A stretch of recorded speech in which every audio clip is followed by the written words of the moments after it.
Assalamualaikum warahmatullahi wabarakatuh. Bismillah ta'ala al-Fatihah. A'udzu billahi minasy syaithanir rajim. Alhamdulillahi rabbil alamin. Ar-Rahmanir Rahim. Maliki yaumiddin. Iyyaka na'budu wa iyyaka nasta'in. Ihdinas siratal mustaqim. صراط الذين أنعمت عليهم غير المغضوب عليهم ولا الضالين واغفر لنا ولوالدينا. Bapak Ibu, sahabat-sahabat, saudara-saudari semuanya, semoga kita dalam keadaan sehat walafiat dalam kondisi kita sedang menunaikan ibadah puasa bagi yang sedang berpuasa dan juga kita mudah-mudahan senantiasa diberikan kekuatan sehat karena masih dalam kondisi pandemi ini dan mudah-mudahan terhindar dari mara bahaya dari berbagai penyakit yang melanda di Nusantara ini dan juga mudah-mudahan kita diluaskan rezeki kita sebab kita menjalankan ibadahnya sebab kita belajar ini mudah-mudahan juga mendapatkan manfaat dan barokah ilmu kita di masa yang akan datang. Nah, dalam kesempatan yang kedua kali ini kita masih menyambung dari tema kita yang sebelumnya yaitu tema kodikologi. Dalam hal ini bagian yang kedua. Bagian yang kedua kita akan membahas tentang masih dalam tema kodikologi. Berikut ini dalam slide sudah kita tampilkan. Di sini akan kita lihat beberapa bahasan daripada kodikologi itu agar kita mengetahui. Kemarin sebelumnya kita tahu itu ada bahan dari tulisan-tulisan, kemudian bisa daun lontar, daun nipah, kemudian ada teras batang pohon dari pohon waru, mulberry, kemudian ada beruang dan kulit kambing. Nah itu kodikologi yang bagian pertama. Selanjutnya kita akan membahas kolofon. Apa itu kolofon? Kolofon ini berasal dari nama sebuah kota, Ionia.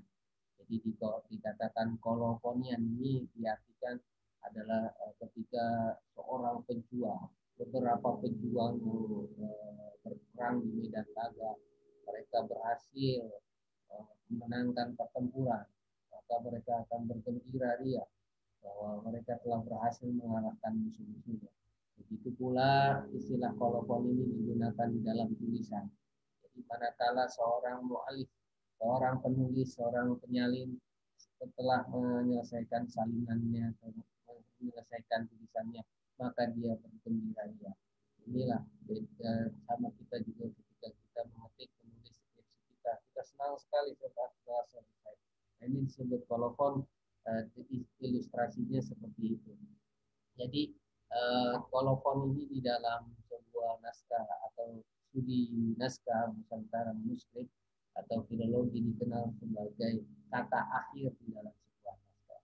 Jadi di sini kolofon ada memiliki tipe teks, cara penyalinannya, cara membandingkan huruf atau publikasi dan ilustrasi. Nah, di dalam kolofon itu terdapat informasi tentang judul karangan, judul buku, nama pengarang, tanggal penulisan, nama penyalinnya siapa kalau memang itu salinan, tempat disalinnya di mana, tempat ditulisnya itu di mana, dan bentuk akhir seperti huruf mim, huruf tamat, huruf H, dan lain sebagainya. Ini sebagai penanda kalau ciri khas naskah-naskah dulu itu ya kita tahu pengarangnya dari belakang itu di kolofon. Tapi kalau di sekarang ini karena ada cover yang sekarang itu ada judul, ada pengarangnya, kita ketahuan di depan di dalam cover. Tapi dulu itu tidak, covernya itu tidak ada gambar dulu. Tapi belakangan kemudian muncul ada gambar cover kaligrafi dengan tulisan-tulisan. Nah, kolofon ini bentuknya seperti ini, huruf segitiga gitu, ada yang seperti ini huruf segitiga. Jadi ini menandakan kalau kita lihat di dalam tulisan-tulisan kuno itu, di bawahnya ada kata yang terpisah daripada tulisan karangannya. Ini menandakan suatu kolofon. Kita bisa lihat di dalam tulisannya itu ada tanda mim, ada tanda titik tiga di atas. Dan ini sebagai penanda bahwa ini telah tamat. Dan juga ada tulisan tamat, itu penanda sebuah tulisan telah berakhir. Atau juga dalam sebuah kata-kata yang bentuknya kotak, di situ ada tulisan wa katabahu, dan telah ditulis di khotin dengan tulisan khot, dengan tulisan yadahu, dengan tangannya, al-afiyah, dengan selamat. Nah ini artinya seorang penulis ini dengan gembiranya telah menulis ini dengan sampai selesai, afiyah, selamat, perang dan selamat. Nah, penanggalan. Berikutnya penanggalan. Mungkin agak sulit kita tahu tanggalnya kalau tidak diinformasikan di dalam kolofon. Jadi cukup kita memperkirakan tahun saja dengan tahunnya. Nah, biasanya terdapat di dalam kolofon itu ini informasi terkait macam-macam tadi, tetapi tidak dapat nama, judul tulisannya, tanggal tulisannya, namun kadang-kadang tidak. Karena biasa di naskah Nusantara itu belum menggunakan tanggal Masehi, tapi menggunakan tanggal Hijriah. Jadi atau bentuk tulisan bahasa naskah, bahan naskah, watermark, katalog ini bisa mengantarkan kita pada informasi kapan itu ditulis, tanggalnya atau tahunnya. Dengan bentuk tulisan kita bisa membaca ini dulu trennya di tahun berapa. Dengan bahasa naskahnya juga bahasa itu bisa kita gunakan di tahun berapa, bisa kita prediksikan dari situ. Kemudian yang bahan naskahnya, kertasnya kita bisa lihat kalau diproduksi pada tahun 1800 umumnya itu ada watermark kepala singa. Atau kita bisa lihat dari katalog naskah. Atau juga kita kalau memang ahli waris itu bisa dari sumber lisan, tahu penanggalan atau tahun naskah tersebut. Dan berikutnya kita pelajari tentang tinta. Nah, jadi umumnya kalau sekarang cetak mencetak kita gunakan dengan tinta cetak. Tapi dulu kalau kita lihat film-film zaman dulu itu ada orang yang menulis dengan bulu angsa, kemudian dicelupin di tinta, gitu pula setelah selesai dicelupin lagi, emang tidak praktis. Tapi itu dulu gambaran zaman dulu seperti itu. Jadi memang tinta ini sudah digunakan pada tahun 200 sebelum Masehi di Mesir dan China. Mereka sudah menggunakannya. Jadi terbuat dari asap jelaga. Dari asap ini awalnya. Kayak kita lihat kalau dulu asap metro mini itu hitam sekali, kalau di muka langsung hitam. Jadi ini awalnya seperti itu, dari asap jelaga hitam. Namun di perkembangan selanjutnya ada tinta cair. Ada dua jenis tinta, carbon ink dan juga iron gel ink yang disebut fiber, tinta cair seperti ini. Jadi dulu dicelup. Nah, di dalam buku sebuah kitab saya lupa judulnya ya, itu disebutkan oleh pengarang bahwa dia bersedekah atas cintanya terhadap lalat karena lalat menghinggapi. Itu menandakan dulu seperti itu, cintanya itu saking manisnya mungkin dikerubungi lalat atau binatang lainnya. Jadi bersedekah, bahasanya bersedekah, kalau kita mungkin diusir-usir. Nah, kemudian ada juga tinta itu terbuat dari minyak zaitun, dari getah, dari madu, dan dari air. Ada yang dibuat dari garam, yogurt. Nah, untuk menjaga kelembapan ini, karena memang mudah meluber gitu ya. Memang kelemahan tinta itu bisa rusak karena kelembaban suhu, karena lampu, cahaya lampu suhu, polusi, reaksi kimia. Nah, kalau kita lihat di koleksi perpustakaan nasional, yaitu ada kertas itu ada seperti lebayang tulisannya. Nah, ini secara alami ya. Karena itu kalau kita, orang tua kita, leluhur kita punya naskah-naskah itu, coba kalau kita diamkan saja itu hancur langsung kertasnya. Lebih baik kita sedekahkan naskah itu ke negara dan disimpan, karena memang di perpustakaan nasional itu punya ruang khusus menggunakan kadar suhu yang diatur sehingga kertasnya itu bisa aman. Kalau kita diamkan di rumah itu kertas hancur. Jadi sedekah jariah leluhur kita, nenek moyang kita hilang dengan kita serahkan ke negara, dirawat oleh negara, dibaca, diteliti oleh orang-orang banyak, maka itu ini akan berjalan sehingga sedekah jariah ini jadi berjalan. Nah, tinta midat atau karbon tinta ini lebih kuat, tapi dapat mengembang, berlumut bila kena air. Jadi seperti luber lah kena air ya. Kalau cetakan kertas uang kan kalau kena air itu kuat nggak. Tapi kalau cetakan kertas biasa bisa hilang. Tinta hibur dapat memakan kertas. Ini kertasnya bukan berarti tintanya, bukan berarti tintanya ini karena tintanya ya. Tintanya lama kelamaan itu kertas akan keropos karena dia tidak tahan lama. Jadi huruf-huruf itu terangkat jika ada sudah asam. Maka ini kelemahan dari tinta. Jadi ada kelemahan juga, ada kelebihan juga daripada tinta. Sedangkan di Indonesia sendiri itu sudah punya ciri kita tradisional juga. Nah, kita tradisional kita ini juga cukup kuat dan warnanya hitamnya juga cukup pekat. Jadi ada beberapa, bukan hanya hitam sih, ada merah, ada tinta emas, ada tinta perak. Ya, keunggulan tinta tradisional itu warna hitamnya pekat, tidak memakan kertas, dalam keadaan lembab, dapat diangkat itu tintanya diangkat. Kalau botolnya itu ada cairan-cairan di luarnya itu bisa diangkat. Kelemahan tinta impor itu memakan kertas. Kertasnya itu termakan rusak. Nanti kita lihat gambar di bawah ini. Tidak pekat dan pudar. Jika ditulis tidak hitam pekat. Beda hitam itu. Lama-lama hitam ini menjadi pudar, bahkan menjadi coklat. Nah, ini seperti ini gambarnya. Ini tinta yang memakan kertas. Jadi kertasnya hancur akibat tadi kemasaman daripada tulisan itu, tulisan yang terbuat dari tinta itu.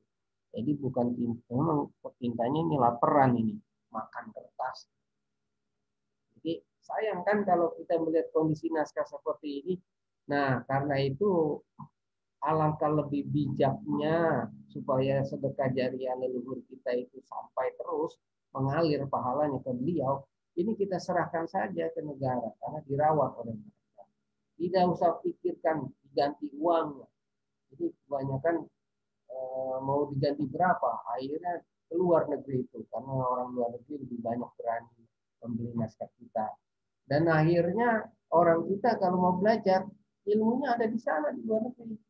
Nah, ini kesalahan kita juga hanya karena melihat uangnya, tidak melihat jasa-jasa leluhur kita. Kuras. Kuras itu adalah kertas yang dilipat dan dipotong dan disusun bertumpuk-tumpuk lalu dijahit untuk disatukan. Jadi kalau kita lihat di percetakan itu ada kertas yang besar sekali.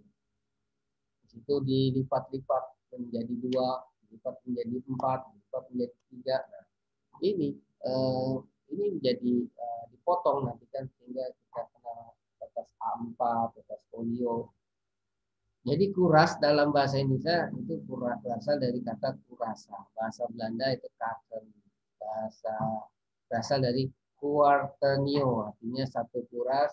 Satu kuras itu terdiri dari 4 lembar kertas yang dilipat. Jadi kertas besar itu dilipat menjadi 2 sehingga itu terdapat kertas 4. Quarto itu jadi kertas 4. bahasa Jermannya legs, Inggrisnya foil.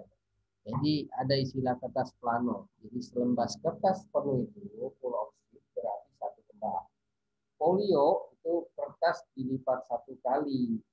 Nah, dilipat satu kali jadi dua lembar. Dilipat dua kali jadi 4 lembar. Kuarto. Oktavo dilipat 3 jadi 8 lembar.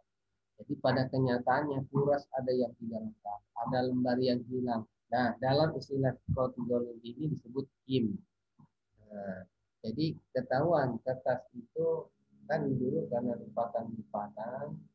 Kalau kita ada lipatan, ternyata ada lipatan kalau ketika kan dulu dijilitnya pakai benang. Jadi ternyata ada halaman yang robek. Nah, ini berarti ada bagian halaman yang hilang. Banyak sekali koleksi-koleksi manuskrip itu ada yang hilang gitu. Entah itu disengaja atau ada yang tidak sengaja ya. Tadi mungkin pasaman hingga kertas itu jadi dimakan oleh kita. Nah, pada kuras terdapat kata alihan dan garis panjang. Jadi kita lihat kata alihan. Coba lihat di dalam naskah ini. Di dalam naskah ini ada kata yang ditebalkan huruf merah. Nah, huruf merah ini adalah penanda atau kekhususan daripada penyalin atau pengarang. Ini penegasan istilahnya. Kalau sekarang mungkin ditebalkan atau di garis bawah. Ini ditandai dengan huruf merah. Nah, di bagian akhir coba kita lihat itu ada kata yakni. Ini yang terpisah daripada tulisannya, paragrafnya. Kemudian terpisah sendiri itu di bagian kanan, halaman yang bagian kertas kanan, kemudian di pojok kirinya itu ada kata yakni. Coba kita lihat di atas sebelah kiri paling atas itu ada kata yakni. Nah, ini namanya kata alihan. Jadi seorang pembaca dimudahkan untuk melihat, kan setelah kita lihat ke bawah, ini kan dari atas membacanya kemudian tulisan itu ke bawah. Nah, ketika dia mau ke atas lagi, itu dibantu oleh kata alihan tadi yakni. Nah, ini kalau ada koleksi naskah seperti ini enak. Kenapa enak? Karena kita tahu ini berarti halaman selanjutnya kalau tidak sama berarti ada yang hilang. Karena dulu tidak ada istilah sistem penomoran halaman. Nah, dengan kata alihan ini bisa menebak, oh ada yang hilang. Nah, kalau nggak ada kata alihan ya ini susah.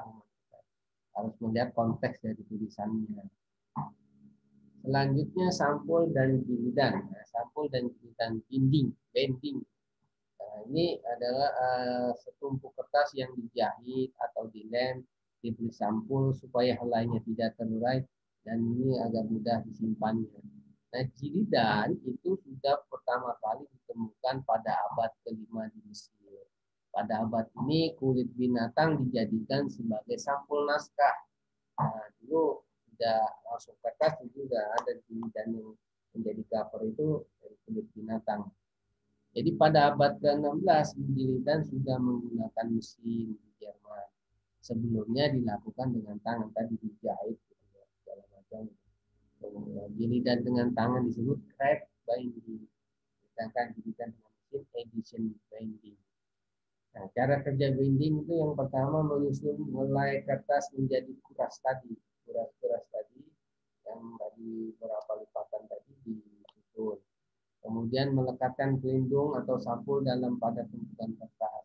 Jadi di tumpukan kertas itu ada pelindung covernya di atasnya atau di bawahnya. Kemudian menjahit kuras dengan jahitan lilitan. Jadi dijahit dengan dililit atau dengan pita, dengan tepi atau secara silang itu jahitan kita lihat bisa kita lihat kalau kita melihat koleksi naskah-naskah itu seperti itu. Ada yang ada apa namanya seperti pita, ada yang seperti dililitkan dengan benang atau juga mengelem punggung naskah. Setelah itu dilem punggung naskahnya, diratakan kepala, kaki dan sisinya. Kemudian ditempel pakai cover. Kemudian setelah itu melakukan pelekan supaya mudah terbuka, dilekuk. Yang Karena melekatkan kain pelapis supaya bekas-bekas jahitan tidak kelihatan dan itu menjadi kuat. Nah, tadi benang-benang itu dia ada bekas, ada kain pelapisnya. Ini ya kelihatan. Yang ketujuh, memasang kulit buku tadi covernya. Nah, kalau kita lihat tukang cetak itu supaya dia lekat banget itu di dinding barang yang berat. Motif sampul Indonesia ini kebanyakan mendapat pengaruh dari Persia, India, Arab. Karena memang negara-negara ini yang mendominasi secara tulisan ya. Pengaruhnya cukup terasa ya. Motif sampul ini menandakan geografi, tempat, dan waktu yang berbeda. Umumnya dulu itu ketahuan sampul-sampulnya itu ya khas daerah tertentu. Kalau sekarang kan tidak menjadi ukuran. Nah, ini contoh jilidan. Seperti ada yang di kotak itu, ada yang jilidan Al-Quran, ada cover flipnya, dan sebagainya. Dan kemudian band, ini tadi ada benang-benang itu. Kita lihat itu ada yang warna silang-silang antara warna kuning emas dan putih, ada yang motifnya apa namanya segitiga begitu ya, macam-macam. Ini kreasi orang dulu seperti ini. Kemudian dalam sampul untuk menjilid memang seringkali ditemukan di dalam punggung itu la yamassuhu illa mutahharun. Ini kalau Quran. Kadang-kadang naskah lain juga terdapat itu di punggungnya, kalau itu di bagian sininya ya, di bagian sini doang tulisan. Gambar dalam naskah. Nah ini perlu diketahui juga. Gambar-gambar dulu itu ada menandai apa? Dalam naskah terdapat iluminasi. Iluminasi itu artinya hiasan yang terdapat pada halaman sampul. Nah, kalau ini ada halaman sampul, nah ini iluminasi. Jadi ini tidak berhubungan dengan isi teks. Ini hanya sekedar estetika, sekedar keindahan.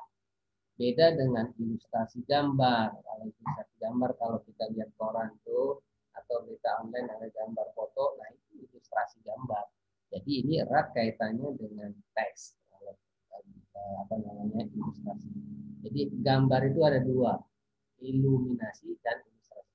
Ini ya, harap mohon dicamkan baik-baik ini perbedaannya. Kalau iluminasi itu hiasan, tidak terkait dengan teks, tapi kalau ilustrasi adalah gambar yang memperjelas teks. Dulu umumnya cover seperti ini. Nah, dengan tadi kalau sebelumnya kita belajar kertas-kertas itu ya, ini namanya kertas marble. Umumnya seperti ini, tidak ada warna-warna. Nah ini pengaruh dari Persia nih. Tidak ada kata-kata tapi dengan gambar saja. Iluminasi itu ada motif bunga, kemudian kotak seperti itu. Ini hiasan-hiasan. Dan ini dari India. Nah, India tuh pengaruh dengan pohon-pohon yang ini gambaran dari sana. Jadi cukup indah ya, warna-warni ini juga mewarnai cover ini. Dan ini iluminasi di halaman pertama. Biasanya ada di dalam Al-Quran itu surat Al-Fatihah, Alif Lam Mim, Al-Baqarah yang 5 ayat. Itu ini ada iluminasinya seperti ini, ada garis-garis tulisan, tapi juga ada hiasan-hiasan di awal ini. Iluminasi tidak ada kaitannya dengan teks, tapi mungkin seorang pakar iluminasi akan mengetahui makna kenapa ini dibuat gambar seperti ini. Ini masih iluminasi tuh lihat. Ini motif dari Turki dan Iran. Yaman, Mughal, Turki, India, Madrid, dan Iran. Saya sendiri belum bisa membedakan, tapi ini artinya orang-orang dulu itu sudah berpikiran untuk menarik minat orang untuk membaca dengan trik membuat iluminasi seperti ini. Nah, ini masih iluminasi juga nih naskah Al-Quran. Ini mungkin saja tulisan dengan iluminasi ini lebih lama membuat iluminasinya. Bahkan, nah ini yang seperti ini setiap halaman ada iluminasinya. Luar biasa ini penulis yang punya karya seni yang luar biasa, yang tidak bisa kita ikuti karena sekarang sudah di zaman komputer. Mungkin cover apa iluminasinya bisa dibuat-buat, tapi ini dengan tangan.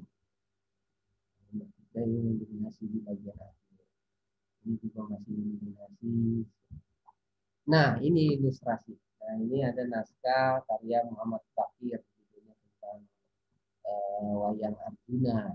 Ini Muhammad Bakir ini orang asli kampung Pecenongan Tanah Abang. Kalau kita sekarang kenal nih Tanah Abang sebagai kota apa namanya pusat pertekstilan baju-baju. Tapi dulu ini di Jakarta menjadi pusat ilmu pengetahuan di Tanah Abang ini, Pecenongan ini. Banyak karya Muhammad Bakir yang eh, di, ditulis. Nah, orang-orang Betawi ini harus tahu nih tentang ini. Dulu bukan hanya orang Jawa cerita-cerita wayang, ternyata orang Jakarta juga menyukai. Dan kalau kekhasan daripada tulisannya Muhammad Bakir ini, bahasanya bahasa Betawi ini medok juga. Nah ini gambar ini ilustrasi Arjuna dengan Yudhistira. Ini terkait dengan teks. Ini digambar ada kaitannya dengan teks. Ini bahasa Arab Melayu, tapi bahasanya Betawi. Ada Betawi. Kalau menyebut Arjuna, Rajuna. Ini juga masih Arjuna. Ini ilustrasi gambar. Nah, itu mungkin Bapak Ibu saudara-saudara sahabat-sahabat sekalian, kalau kita melihat seperti ini naskah-naskah warisan leluhur kita, betapa hebat orang-orang tua kita dulu. Kenapa kita tidak bisa menyamai mereka, beliau-beliau ini? Karya-karyanya ini didedikasikan untuk generasi selanjutnya. Cuma sayang kita tidak menggunakan karya-karya mereka, beliau-beliau ini. Padahal orang-orang Barat yang notabene tidak belajar ikro, tidak belajar alif-alifan, dia belajar ini. Dia belajarin kertas ini. Kenapa kita meninggalkan? Sayang sekali, sayang sekali. Makanya Bapak Ibu tolong kalau nanti suatu saat akan membuat skripsi, ya kita juga bisa merujuk pada informasi dari kalimat-kalimat ini. Mungkin selama ini kalau di pengajian-pengajian karya Arab Melayu yang disampaikan oleh guru-guru kita itu sudah dalam bentuk cetak, tapi yang ini bentuk asli tulisan tangan jarang sekali orang-orang kita yang datang ke perpustakaan nasional.